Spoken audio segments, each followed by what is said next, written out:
on, everybody? Welcome back to the Roll the Dice Fantasy Podcast. Again, hope you're all doing well.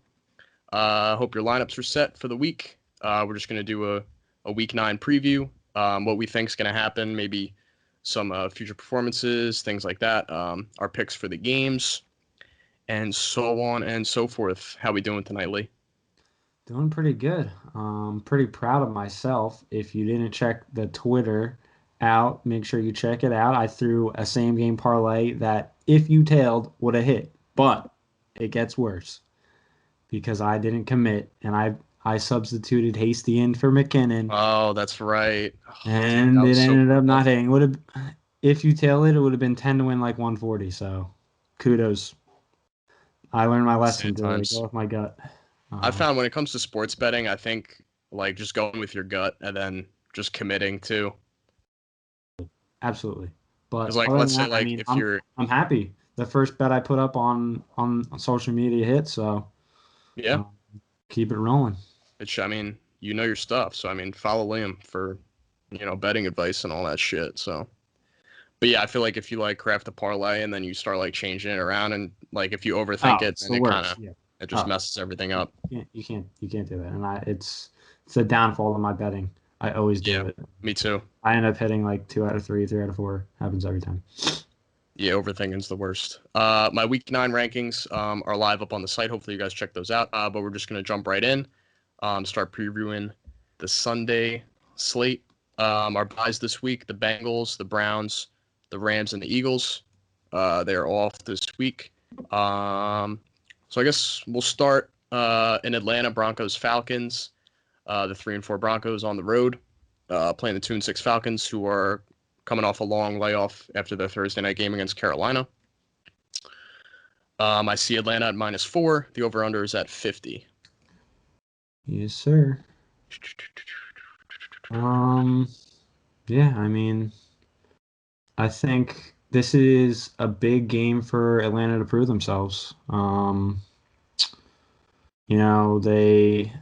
They ended up pulling it out against last week in the Thursday night game. And I'm still committed to thinking that Denver is just not it. And um, I think the Atlanta just keeps building on what they've started the last couple weeks. So I think you're Well, I going to mean, see. I think you made pretty clear your feelings of how you feel about Yeah. Drew Lock last week. Oh God, last week yeah. If you don't know how I feel about Drew Lock, then you didn't watch the last podcast. But yeah. Dude, you went on a rant. I mean, I'm not a fan of Drew Lock either, but But I think this is going to be again. This is Atlanta's offense. It's let Matty Ice drop back and throw the ball out to Julio. I think Calvin is questionable. yeah, Um, I looked up his status. Came out today. Coach Raheem Morris insisted that Ridley's in a good spot to suit up, but that seems like a stretch since the 25-year-old was unable to do any amount of work in practice throughout the week. So I think he probably has a questionable tag, but maybe doubtful. I don't know, especially if he wasn't able to practice. I mean, it just comes down to it sucks if you have him. It's probably going to be one of those game time decisions for your team. But I still think if you have Julio, Matty Ice, you're going to do well because they're just going to start lobbing the ball up, and I think they can really do some damage against this Denver team. Oh yeah, for sure. Especially just because I'm not confident in Denver at all. Yeah, 100%. Yeah, I mean, especially if Ridley can't go, obviously Julio will see the probably like the bulk of the targets. Yep. So wide receiver 1, obviously I have him ranked 4th this week, so he'll see a nice workload there. You'll probably see, I think Russell Gage is questionable too, but if he were to play, he would see an uptick and so on and so forth. And then I mean, Todd Gurley's having a pretty decent season himself, so you just hope that he's pounding the ball, opening the pass game a little bit for them, Yep. and Yeah, he's he's seeing a probably nice. probably an RB2. Yeah, definitely. I think he's an RB2 for me as well. He's seeing a nice workload of like 20 to 25 touches per week. So definitely fantasy relevant for sure.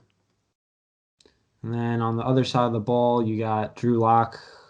Once again, my feelings. He's actually done decent.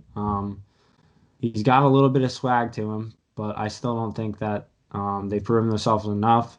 Judy, the rookie, he's targeted a bunch, but he's still like I still think he has a lot of potential, but he just hasn't lived up to it yet. Yeah. It could be due to the fact that Drew Lock is his quarterback. But it is what it is. But I think this is going to be a good game overall. Um, but I think you're going to capture most of your fantasy points from Atlanta if you have anybody, to be Yeah. honest. Yeah, and I think Judy's just still he's still in that adjustment period. But I mean, yeah, like you said, he's definitely shown potential. And I mean, with Drew Lock, he's not a terrible quarterback. I do like his personality. Like you said, he's got swagger. He's got that kind of like braggadocious kind of attitude, Yeah, yeah. which sometimes works, sometimes it doesn't. But he's a young guy, and I mean, John Elway's made it known that like that's their guy. They believe in him, so I think they're going to stick with him going forward. But in terms of the game, Atlanta at home. I'm I'd probably staying take away from the spread. I mean, you Yeah, I could would take take their money line. alternate spread, but I'm probably sticking with Atlanta money line as well here. Yeah, me too. Take Atlanta money line there. Next up, Russell Wilson and the Seahawks on the road in Buffalo to play the 6-2 Bills and Josh Allen. Seattle's favored by 3.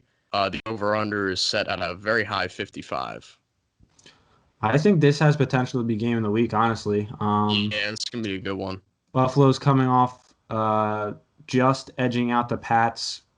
Cam fumbling the ball on the 13-yard line for a potential overtime game last week. And the Seahawks, once again, Russell Wilson just doing some magic with his offensive weapons. So these are two really good teams. I think it's going to be high scoring, obviously. That's showing from the over-under. So there's going to be a lot of action in this game for sure. Yeah, and I think Josh Allen the past 2 weeks he doesn't have any passing touchdowns. So I mean they're getting Jamal Adams back this week, but I think even with Adams, Seattle's secondary is pretty weak. So I think Allen could be in line for a little bounce back game here, fantasy wise. I have him ranked 7th this week among quarterbacks. So Yeah, and then going off that, I think you're going to see a lot of more production because we said it in the last podcast. Moss for Buffalo, they seem to be disappointed a little bit in Singletary's performance, and Moss seemed to get a lot of touches last week. So I'd like you might want to keep an eye out on what they're going to be doing. They're probably going to split again, but I think they're really starting to lean towards Moss. And I think he could be, if you haven't picked him up already, or throw him in that running back 2 slot flex option, could definitely be a play for this game. Yeah, I think Moss has proven himself a little bit. I think he could definitely see an increased workload going forward. But I mean, I could still see it being like split carries and stuff like that. Absolutely. Moss got the red zone work in their last game. He had the 2 touchdowns, so I would expect that to continue. I mean, Singletary has to come out and prove himself every game now because they're going to be competing for who's going to dominate the ball for their run game. So yeah, especially for a guy with such high hopes, like fantasy wise, and obviously in the league, he definitely hasn't lived up to those expectations. So there's kind of a spotlight on him. Diggs is going to go out. He's going to do his thing. Obviously he's the most dangerous option in that passing attack. So. And if Allen's hitting his targets and is able to throw the ball out there, he's going to be throwing it towards Diggs all night long. So yeah, I'm really high on Diggs this week. I have him at 3 among receivers. Yep. And then Seattle, we were talking about how they flip flop between DK and Lockett. So maybe this week is the Lockett show again. It's gonna. Well, it's going to be a receiver game again because the news just came in that Carson and Hyde are both out, but DJ Dallas surprisingly played very well for filling in both their shoes. Tough to come into that offense and produce like he did last week. But I still think, Russell Wilson, once again, MVP front runner. He's got a ton of freaking weapons. Is Lockett open? Is DK open? Whoever's having the better game, I'm just going to keep feeding because for some reason secondaries just can't handle both of them. So it's who are they going to focus in on? And DK is an absolute monster, and then Lockett is that sneaky, quick guy that can put up a lot of points fast. So Yeah. it's gonna be a fun game for sure to watch. Yeah. That's the thing I've noticed too with Wilson. Like when if he finds like a connection with either like DK or Lockett like early on, he sticks with Yeah. like who he has the better chemistry with. So that's why, I mean, it could kind of flip flop between them every week. Absolutely. And yeah, on Dallas, he saw 23 touches last week, and he had 2 touchdowns. So, I mean, you said Carson and Hyde aren't in again, so he's in Yeah. line for another start. Probably a similar workload. Yeah. So I mean, I picked him up off the waivers last week and played him, or maybe I didn't play him, but I'm gonna play him this week, see how he runs. So yeah, I'm definitely, sure he'll do damage against me. fingers crossed. I need points, baby. Um, I'm gonna take. I'll take Seahawks the money line here too. I think they get it done on the I road. agree. I think it's Seahawks money line. I think it's going to be a really close game. But both, the Bills coming off that tight game against what I think is a really bad Pats team right now. I still think the Seahawks gain the edge as long as their defense figures that out a little bit. Yep. It's just the Hawks edging for sure. All right. Next up, we got the Bears and the Titans in Nashville. The Bears are coming off a loss, an overtime loss to New Orleans. The Titans are coming off back-to-back losses against the Steelers and then surprisingly against the Bengals. Tennessee minus is favored by 6.5, and the over/under is at 46.5. Yeah, I mean, on paper, this should be a pretty good game. Tennessee's having a little rough bump in the road here during their Mm-hmm. season. But I still think they're a really well-rounded team, especially if they get Derrick Henry going, which he's just been having a monster year. Yeah. He's like a freight train every time he carries the ball. And I think Ryan Tannehill has really he's kind of underrated. He's performed well this year, so I'd have to say um, there's going to be a lot coming from Tennessee. They have a lot to prove. I don't think the Browns the Bears are that good of a team. They don't really ever get their running game going. So David Montgomery is always a throw up. Is he going to have a good game? Is he going to find those holes? So it's going to be interesting. But I think the Titans are coming out here trying to prove something. So Yeah. Yeah, in terms of the Bears, they got there's the rumors of like maybe them going back to Trubisky, like them not really believing in Foles. Um Robinson's still having a good year. I would expect that, to continue. yep, Um absolutely. he's obviously he's like one of the top receivers in the league. And I think he's very underrated too. Like no one really talks about him. I mean, obviously Chicago. Um I mean, the bright spot for Chicago is their defense, but I think the Titans feed Henry a little more in this one. Yeah. Try and get that play action going. Last season, the Chicago Bears finished 29th in scoring. But AJ Brown, I don't know if he practiced today. Wasn't at Thursday's practice. Nothing came out today yet. But if AJ Brown plays, he's a very solid wide receiver too for me. Yeah. This week.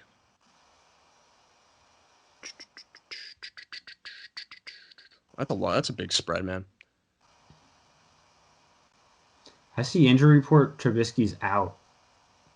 Oh, really? I don't know Does he how have like true that COVID or is. something? Probably. The year of COVID. Here I'd probably go. Maybe do like a same game and take like the Titans money line and the over. The over. I mean, I still think this is going to be a good game. That spread is a little too much for me, so I'm just going to stick with Titans money line. I still think they end up winning pretty good, but I'm just going to stick with the safe bet here. Yeah. Play them money line. All right, next up, Ravens and the Colts. The Colts, they're 5-2, undefeated at home. This game's in Indianapolis. I see the line at even, and then the over/under's at 48. Yep. Ravens Yeah. are coming off Oh, the loss to Pittsburgh, right? Yep. That was a really good game. And the Colts, they beat Detroit. They smacked Detroit around a little bit. Smack. So they got a little confidence boost coming off that game. You know, Phillip Rivers, not the most efficient guy anymore, but they're making it work. He's a vet, you know. Naheem I Hines. disrespected him. I Never disrespected him last disrespect week. Phil. Naheem Hines is getting involved again. We'll see what Jonathan Taylor's workload is like this week. That's kind of weird. I saw reports that he had some issues last week. That's why he was getting sidelined so much. Oh, maybe, yeah. What's the other guy? Wilkins, right? Yeah. Yeah. So if he's healthy, I think they kind of get Taylor back in his groove here. I think based off the reports that I heard, I think I disrespected him last podcast we had. Was kind of grilling him. Yeah. Because he had a super subpar performance, especially like just living up to his expectations. But it was tough because Rivers was feeding Hines. He was getting those catches. He was getting in the end zone. So he kind of got overlooked there. But I think he has a bounce back game if he's healthy. I guess you just got to keep an eye on his status going into this game. Yeah, I mean, this is not, the Ravens, they go from the Steelers to the Colts. And the Colts, they're allowing under 300 total yards and 20 points per game, maintaining their ranking as a top tier defense in the league. So, I mean, Lamar struggled against Pittsburgh. I would expect him to struggle here again. I mean, like I said on the recap podcast, Baltimore's passing game is pretty, not existent right now. Yeah. And it hurts Marquise Brown, obviously. I mean, he's a great receiver. He can stretch the field vertically, but they just really can't get anyone going. I think Ingram's going to miss this week again. So expect the split between Dobbins and Gus Edwards. Maybe the Ravens get Dobbins a little more involved as a receiver, especially given that the Colts are great at stopping the run. So, I mean, this is an interesting game. I mean, this could definitely go either way. I think I would take the Colts on the money line. Yeah, I mean, kind of just going off what you said, Indianapolis, they got some of their defensemen back that are really key elements of this defense, and I feel like the Ravens have been struggling, especially in the passing game. You want to see Hollywood Brown get more involved. Their run game did look pretty good last week with Dobbins, split backfield with Edwards. Yeah. You'd think, Dobbins is shaped up to be looking like the better back here, so you'd want, especially are you playing him this week? No, I think I'm gonna bench him. I think I'm playing Swift over him just because of the match. I mean, if you're an owner, you want to see more handoffs. You want to see him get those red zone touches. But I think Edwards is a good back too, so it's tough, especially with this Indianapolis D. But it's the MVP. It's that hard-nosed ball that Baltimore plays. I think it's going to be a battle, so I'm taking the Ravens. The spread I saw is -1, so I'm going to take them by at least a field goal. I think it's going to be a great game, but I'm going to have to take Baltimore here. All right, I respect that. What was I going to say? Oh yeah. I mean, obviously, if you have to play Dobbins this week, I think he's like a low end RB2, high end RB3. I mean, the opportunity is going to be there. It's just a tough matchup. I don't normally like playing matchups, but I mean, Swift's playing Minnesota, so I'd rather just take the safe bet with Swift. Who knows? It might come back to bite me, but that's the nature of fantasy. So, yes, sir. Next up, the Panthers, sitting at 3-5. They're visiting Kansas City, the 7-1 Chiefs. Another high spread for the Chiefs. They're favored by 10.5. And the over/under set at 53. Panthers struggled against the Falcons. I can't see them going into Kansas City and getting a win. Mahomes is going to continue his dominance. Maybe Bell gets more involved. Bell hasn't really hit his stride yet. He's looked healthy. But Edwards-Helaire is still the guy there. Yeah, I mean, especially last week, it was the Mahomes show. They're just airing it out. He could have thrown the ball anywhere in the field, then one of his receivers was going to catch it. Mm-hmm. That's what they covered. They covered the largest spread I think ever posted. Yeah. So far this season, yeah. They Yeah. covered that 19.5. Yeah. Expect more action from Mahomes. I think he's just one of those guys who just it comes so natural. He's got a ton of weapons to work with. I'm hoping Kelsey has a big day. One of those one tutty, 80-yard days. He's a beast. But then again, are they going to get the run game more involved this week? Edwards-Helaire, he's a beast, but you could see more, at least more receiving coming out of Bell too. Yeah, I would I agree. think that's something that they're going to look for out of Bell. But he did have a couple good runs last week, so it's going to be interesting. Kansas City's a really good team, so they're gonna figure out. They're gonna take it week by week to see what the fit is there, especially in the run game. And I think they brought him in for a purpose, so Yeah, it's gonna be good. yeah, for sure. Yeah, I mean Edwards-Helaire is continuing his good rookie season. He's averaging 4.7 yards a carry, 572 yards so far on the ground. The touchdowns are slowly coming back. He had one at Denver. Didn't have one last week against the Jets, but he's having a good year. No, I mean But yeah, like you said, the I think they dude, get Bell more involved. super explosive. So um, it's just as a fantasy owner, you want to see the touchdowns. He's just not that. He's not that hard nosed, body people back. He's Yeah, those. He's an he's got the elusive. smaller frame, so You know, he could get some yards after contact, but you'd like to see a couple more tutties from him. He's yeah. a good back though, definitely. I have Kelsey as the number one tight end this week. I have Tyreek Hill as the fifth ranked receiver this week. So I expect another big game out of Kelsey. Another good game out of Hill.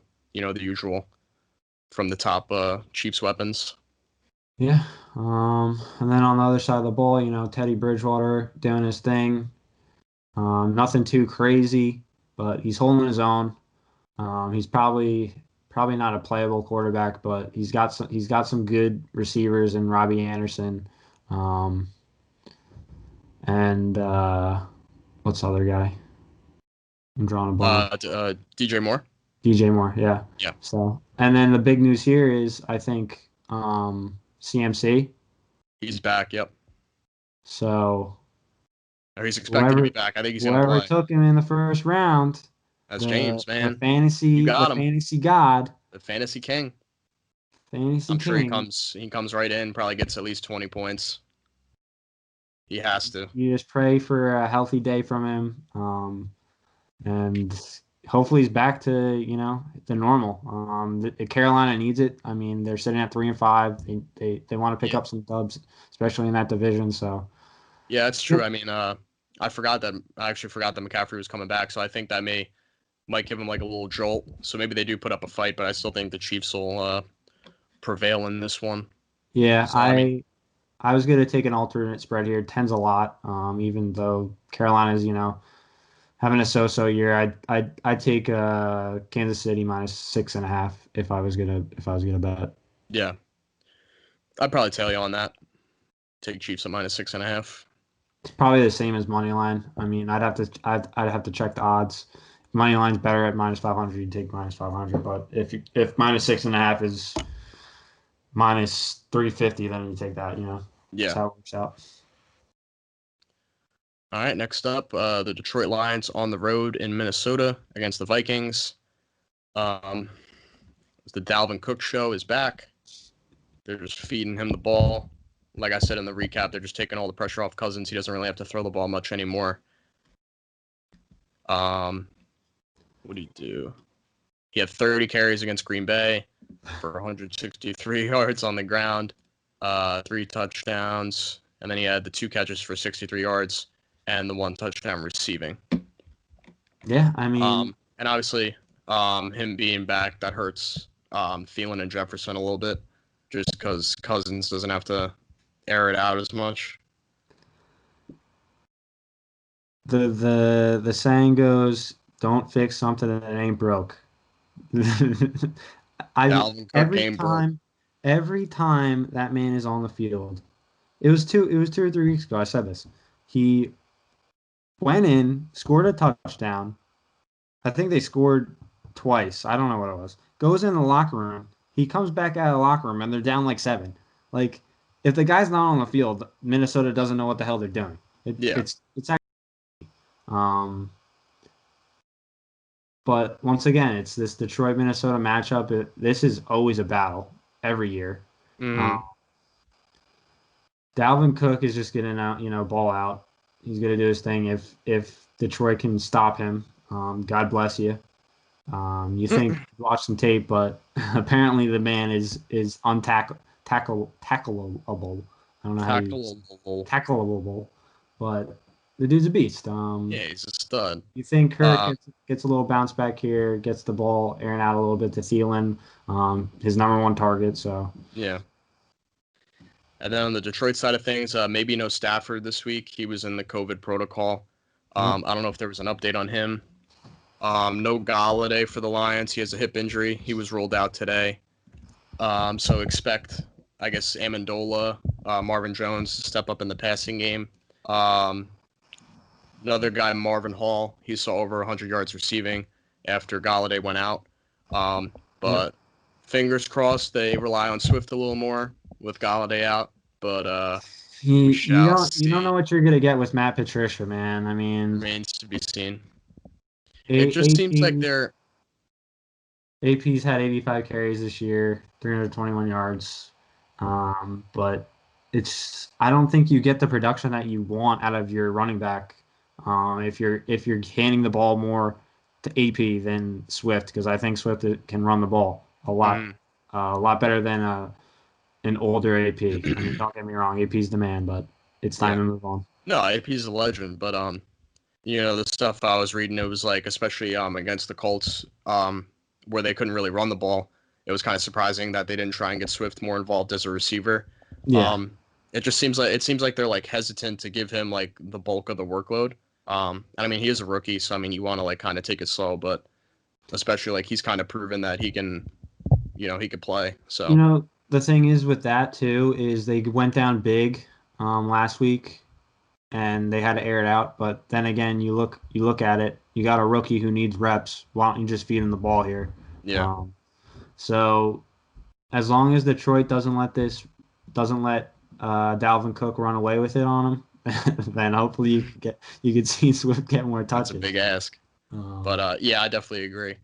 And for Stafford, he would be eligible if he's able to test negative the remainder of the week. And that came out on Wednesday. That was the last update that I see. So if he can't go, it'll be Chase Daniel under center. So definitely something to watch out for. But if Stafford plays, obviously, I mean, I think he's startable this week. Absolutely. In terms of the game, oh man, I don't know. I think I would take Minnesota money line. I agree. I'm right there with you. The Dalvin Cook show. Yeah. Especially, I mean, the Lions coming off a blowout loss to Indy. Maybe they keep it a little close. But again, they got a ton of questionables too, so it all depends on Cook and if they could stop that offense. So yep. I'm right there with you. Next up, a little NFC East showdown: the Giants and the Washington Football Team. The Giants are 1-7. They're coming off that loss against Tampa, and Washington is 2-5, coming off their bye week. I'm so happy I'm getting Terry McLaurin back. Dude's a beast. He's an animal. He's super underrated too. Still the number one threat for Kyle Allen in that offense. Antonio Gibson is looking really good this year. I'd expect him to be involved, obviously. Yeah, I mean, this is one of those interesting games because the Giants' defense has surprisingly looked pretty good this year. But it's just like two teams that are like, Yeah, it could really go either way. I'm excited to see that McLaurin versus Bradbury matchup too. That's gonna be good. Oh, for sure. I mean, there's definitely good matchups in this game. I just think it's gonna be low scoring, a lot of defense. Kind of like grind it out. Yeah. So, but on the Giants side of things, Sterling Shepard had a nice game against Tampa. Obviously Darius Slayton, he was involved.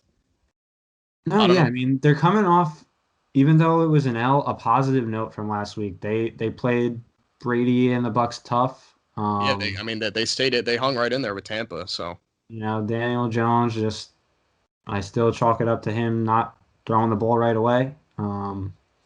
But they had a pretty good week last week. Slayton looked good, Shepard looked good, Jones looked pretty good except for the last play. Gallman, I think That's Gallman got in the end zone, right? Gallman. Yeah, I mean Gallman, he's been putting it on. So Yeah, and Freeman's out again this week, so I think Gallman's going to take on that workhorse um, type of role again. I'm going to go with the Giants in this one on the money line. I think the Giants could come out. I think they could win this game. okay, I just I really just don't. I mean, I liked how they looked last week, but I just don't think the Giants are gonna break through. I still think Washington having McLaurin back, they're still gonna break them down. Ended up winning it. I'll take the money line. It's All gonna be right. one of those slow paced games probably. Oh yeah, for sure. But what do you expect? Washington football team versus the New York Giants. Yeah, that's a not a very sellable ticket. Mm. Unless you're a Giants fan, they like this. Yeah, Game. unless you yeah. Next up, the Houston Texans against the Jacksonville Jaguars. Both teams are 1-6. This is in Jacksonville. Minshew is out. He has like shit going on with his hand. Shit's all fractured and torn up. So they're starting rookie Jake Luton. The Texans, I mean, it's just been disappointing for them. They came in with, they were a playoff team last year. They come in with high hopes, and then they started 0-4. Yeah, I think Bill yeah. O'Brien got fired. They won a game, and now they're 1-6. Deshaun Watson's balling out. That hasn't changed. Will Fuller's balling out. That hasn't changed. Brandon Cooks, nice surprise this year. Yeah, I mean, their offense got hurt by losing Hopkins, but it's just weird. It's really weird because I think they're a good team, but their record does not show that at all. Yeah, it's kind of crazy. And obviously right now they're a long shot. They'd have to rattle off a ton of wins to even get in contention. So, but I think it's gonna be high scoring. I think Watson's gonna do his thing. Yeah. I think Fuller's gonna do his thing. this is a prove us game here again. Both 1-6 teams. Watson's still balling out, and he's balling out, and they're still losing. Yeah, So, I mean, it's kind of crazy. I think the Jags feed James Robinson, especially with the rookie Luton in there. yeah, I mean, Shark is definitely a Boomer bust kind of guy. yeah. Especially this week, John he's a volatile play this week. I have him in our league. I'm kind of forced to play him just because Galladay's out, Godwin's questionable.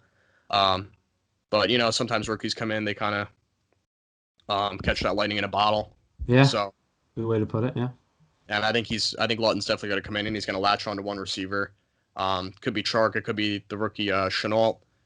Keelan Cole, I mean, you never know. I mean, that remains to be seen. But Robinson saw 22 carries against the Chargers before their bye. So I would expect that to continue. I think they feed him. Yeah, especially starting the rookie. You think they're going to lean on the run game a little bit more. Try and set up some play action and stuff. If you're a wide receiver owner of someone on Jacksonville, you hope he catches that lightning in the bottle. Is a good way to put it. Yep. But in terms of how the game's going to end, I just got to stick with my gut. I think Houston's a good team, and I think they win this one. I would take them. What did I say? Texans money line. Texans money line. I would agree. I think the Texans stick this one out. There is rain in the forecast. I just noticed that. So that proves even more that it could be a little tough to throw the ball. Yeah. But I would take the Texans in this one. I think I would tease them at like maybe a -3.5. I like that. Yeah. I mean, I think they get the dub. I think they win by at least a touchdown, but I think it's going to be a better game than what it seems to be. Looks like on paper. Yeah. You also would hope that Houston starts kicking in gear here. Being 1-6, figure some stuff out. So figure it out. All right, next up, move into the late window. 4:05, the Raiders and the Chargers from SoFi Stadium. Um, I see the line as even. The over/under is 51.5. Raiders are 4-3. Chargers are 2-5. Yeah, this is gonna be a good one. LA coming off a tough L. The Broncos come down last second and beat them. Tough, really tough L. Oh, they But screwed me out of money, man. So Herbert, disappointing. tough L, but Herbert is looking really good. Keenan Allen, stud. You don't really know what's going on in their backfield. They're kind of feeding. They're running like a three-man set, I think. Yeah, Kelly, Jackson, um, Pope. Yeah, the Pope guy. Um, I mean, if I take anybody, I think I would take Jackson out of that backfield. If it's me. Yeah, I mean, I picked up I mean, Kelly. Kelly. I thought they would give him more looks, but he just wasn't doing it. So, The Chargers love their receiving backs, man. I mean, Eckler's a great receiving back. Jackson's a good yeah, receiving back. Kelly's. yeah, I mean, they could all catch the ball. But yeah, the usual suspects for LA: Justin Herbert, Keenan Allen, Mike Williams. We'll see if he can find some consistency. I touched on that in the recap show.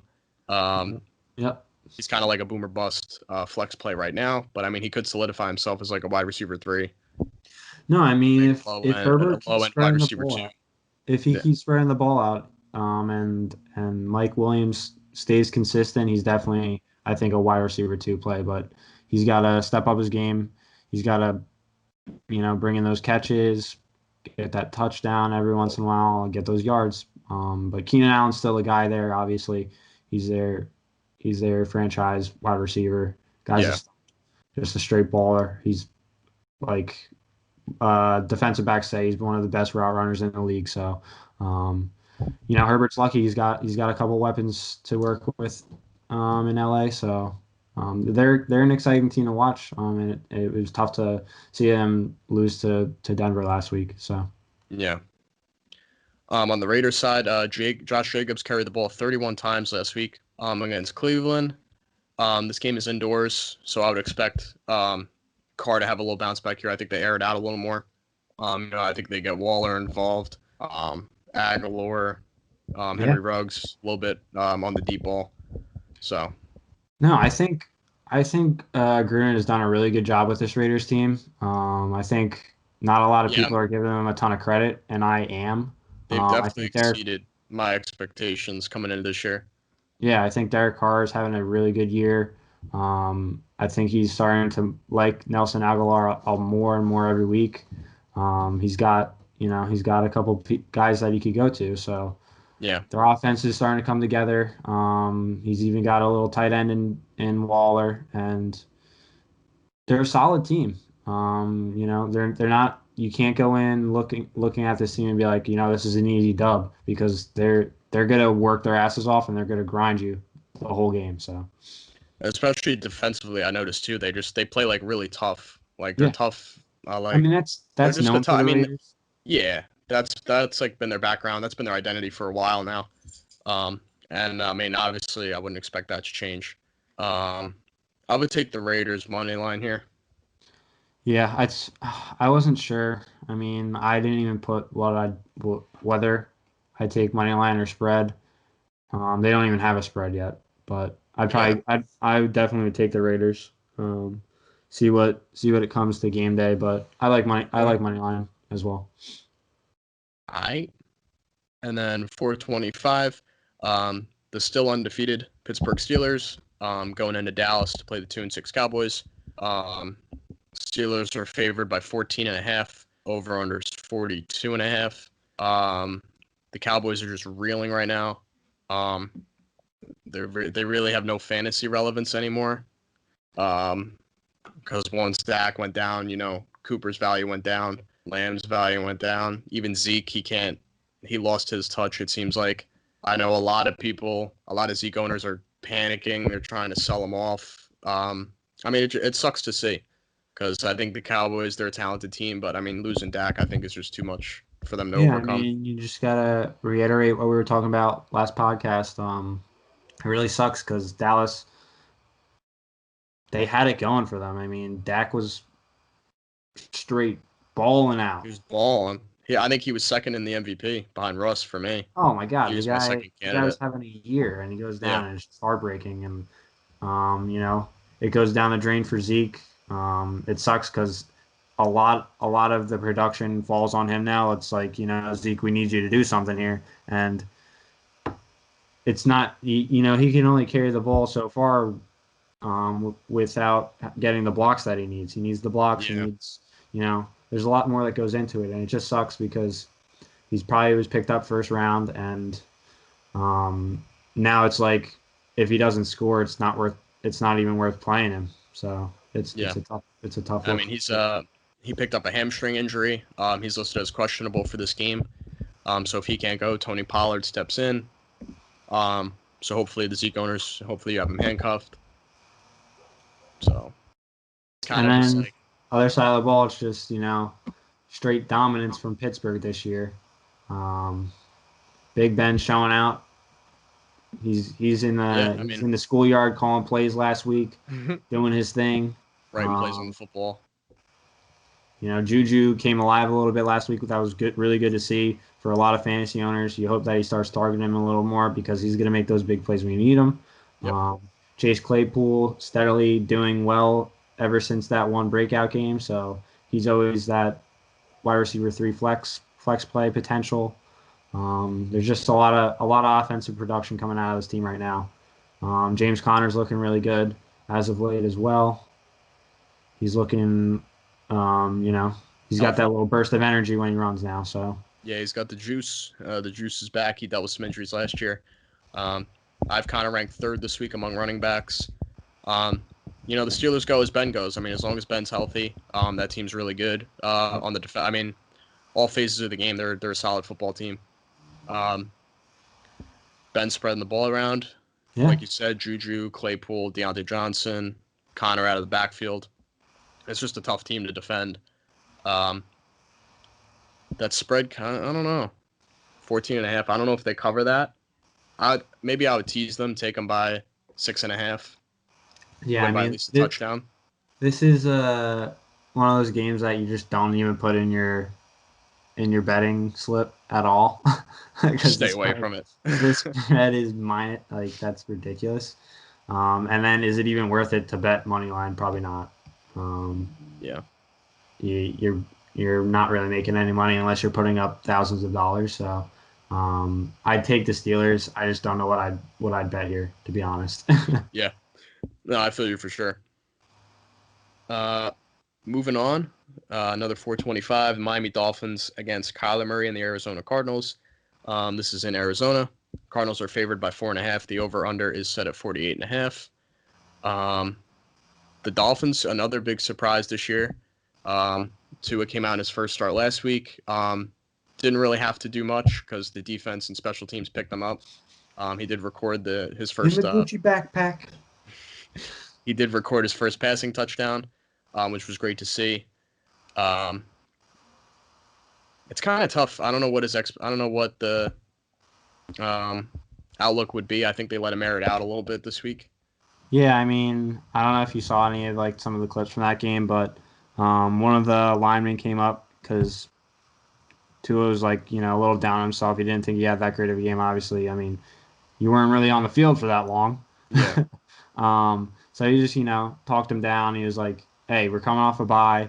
We got the dub. Don't put your head down. You got your first tutty. You can't complain about that." So you hope there's a little bit more of a bounce back. It's going to be a really good matchup. Two young guys airing it out, hopefully, in Tua and Murray. So if you pick them up, you want to run, roll the dice on them again. There's potential. Devontae Parker is looking good. Tua seems to like him, target him in the end zone. So Yep. Gaskin has a MCL injury. He's out. He's on IR. He's on the next. He's out the next 3 weeks at least. So Breida would fill in there. I think Breida picked up an injury too. yeah, See if I get I his see that. status. Let's see. Breida will not play in week 9. So that leaves Jordan Howard, Patrick Laird, who's dealing with an ankle injury, and rookie Salvin Ahmed as Miami's only available running backs. They traded for even DeAndre more reason Washington. to, What was that? even more reason for them to let Tua air it out a little more here too. Yeah. Not having two of their best backs. I mean, Howard's still a pretty good back, but in this matchup, you'd like to see Tua, get some reps in. Yeah. And then on the Cardinals side of things, D-Hop's going to do his thing. I expect Kyler Murray to have another great game. I ranked him second this week. It's a good matchup for him.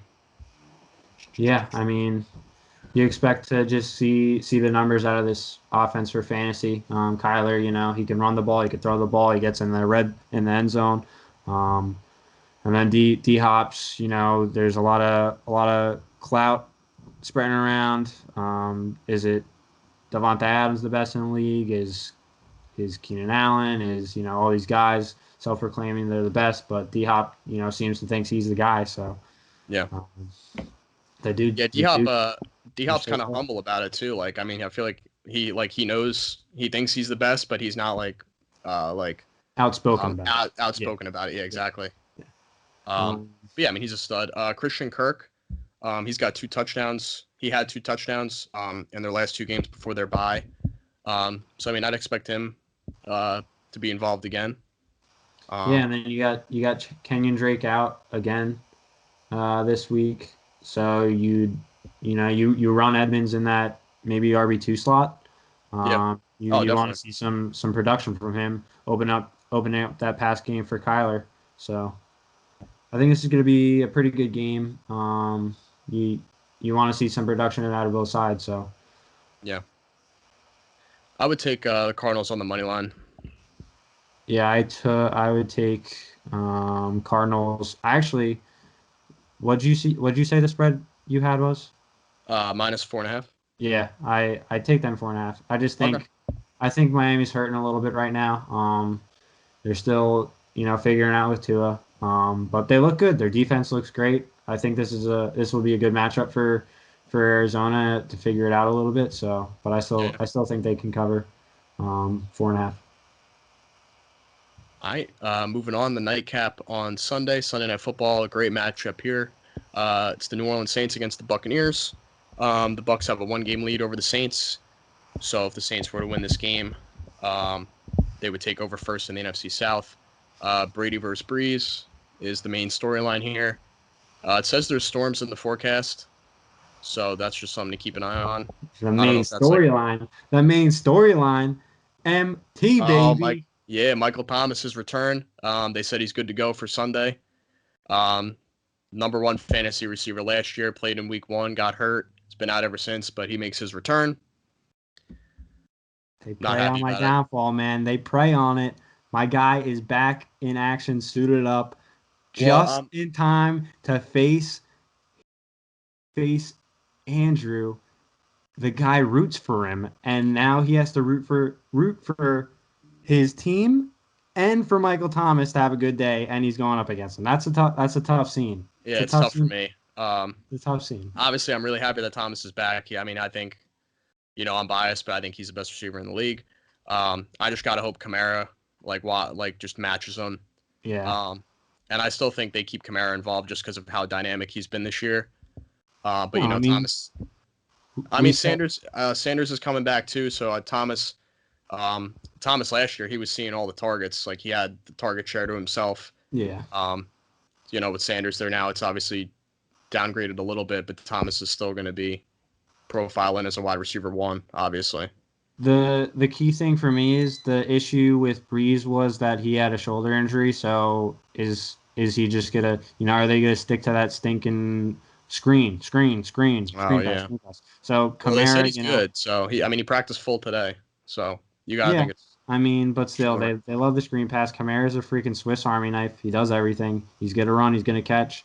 So, in terms of my thoughts on it, I just gotta hope that Breeze is Thomas's way, whenever they have the ball. But once again, yeah. I mean, I'm kind of hoping just because I'm going up against you and Kamara, it's kind of a wash. Hopefully, they just all ball out.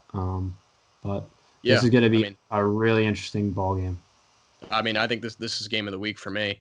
Um, Obviously, I hope the Saints carry out the dub. Um, yeah, and I mean Thomas. I mean, getting Thomas back is so important for them because, um, he's their guy. Like third down, you need a big play, you need a big first down, you want to move the chains. I mean, you go to Thomas. I mean, he catches pretty much everything. His catch rate Yeah. is insane. Um, so it's gonna be interesting. On the Buck side of things, Brady, he's having a terrific year. I mean, can't really say much else. They're getting Browns playing. They said he's going to be Limited. like 20 to 30 snaps. They probably have specific plays dialed up for him.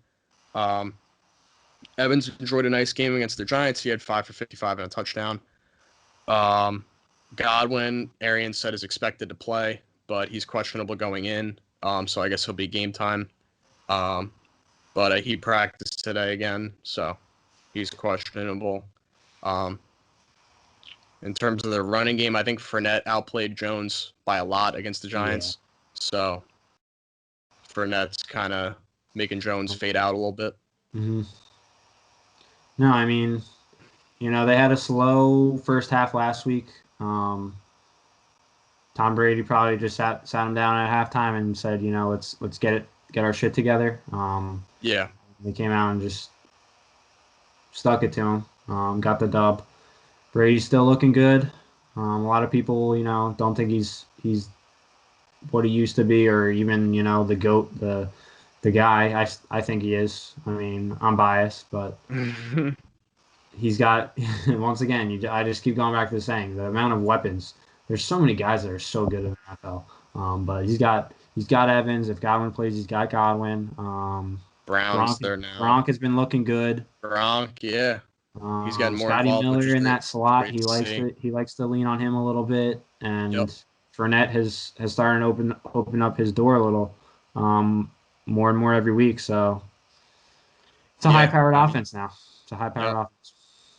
I mean, you can't really ask for much more on paper in terms of this matchup. I'm gonna stay away from it just because I never bet with my favorite teams, but I just hope it's a good game. Yeah, I mean, I literally have a question mark next to this. Um, but the fact that Breeze is playing, MT's back, um, I think that gives him a little juice. This is a huge game for both teams, and at the end of the day, I think Sean Payton and New Orleans figure it out, and they get the job done. They take it home. Take Saints money line here. All right, there you have it. And finish up for the week on Monday night. It's NFC East. It's the Patriots at the Jets. New England's favored by 7.5. The over/under is 42. Um, Obviously, the Patriots' struggles are well documented. Cam's struggling. He had a good day on the ground last week. You'd like to see him throw it, obviously.